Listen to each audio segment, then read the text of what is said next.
Arsenal are top of the Premier League, heading into the Christmas period once again. And one of the players who has fired the Gunners to the summit for a second year in a row is Bukayo Saka. He's netted 8 times and registered 11 assists in his past 21 games in all competitions, bettering any single one of his teammates by some distance. The England star boy doesn't just stand out in the Arsenal squad, but amongst the European elite too. Only 5 players in Europe's Big 5 leagues have accumulated more direct goal involvements than him this season. However, so far this campaign, no player in Europe's Big 5 leagues have managed to accumulate as many assists as him. Whilst a lot of Saka's development and performance levels are down to his own game, Mikel Arteta has helped him out abundantly. As we know, Arteta likes to set Arsenal up in a 4-3-3, which eventually becomes a 3-2-5 on the ball, with the wingers being the primary width holders. And this is so the wide players can have constant attempts to square up their fullbacks 1v1. And it's in these positions where Saka excels, especially when Arsenal can mount enough pressure to push runners around Saka to make him link up more on the byline. And we saw this against Luton Town, as he came a little bit more narrower inside the pitch to open up the overlapping lane for Ben White.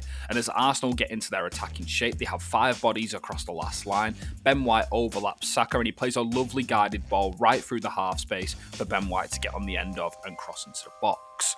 However, lately Arsenal's opponents have been trying to make the best of their 2v1 situations around Bukayo Saka because of how dangerous he is when going in isolation. Saka has even said himself that he's starting to notice in the double teaming on him, which is probably the biggest compliment a player can be given. But even in these 2v1 situations, he's still a threat. Against Wolves, we can see how he's got a 2v1 situation and he flicks the ball round the corner to Gabriel Jesus. He then makes a drive around the outside of the box and then breaches past 3 or 4 defenders. He receives the ball in a tight space, wiggles himself out of it and finishes on his weaker right foot. It's his quality in front of goal this campaign which has stood out so much. His 8 goals this season have come from just 14 shots on target and 35 shots in total.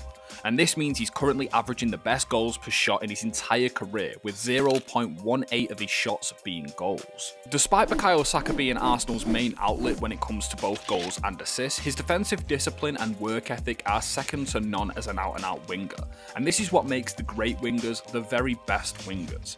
You may not believe this, but in all competitions, Bukayo Saka has the most tackles won and blocks made in the entire Arsenal squad, with 13 of his 29 tackles coming in the final third, the most in the Arsenal squad, and 12 of them 29 tackles coming in the defensive third, also the most in the Arsenal squad. Not to mention he's also first for fouls drawn, second for tackles plus interceptions, and third for ball recoveries, showing how tenacious he is not only in his pressing, but his tracking back too.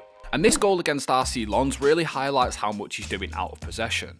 We can see a 4-1-4-1 mid-block with Bukayo Saka as the right midfielder, but because the ball is on the right side of Lens' 3-man defence, he has to not only press the outside centre-back in possession, but he has to cover the wing-back too. And he persists, never stops running, and eventually he turns over the ball high and gives the ball to Gabriel Jesus, who finishes the chance. There seems to be no ceiling to what Saka can actually achieve, and he's already averaging so far this season 1.03 goals and assists per 90 minutes in all competitions.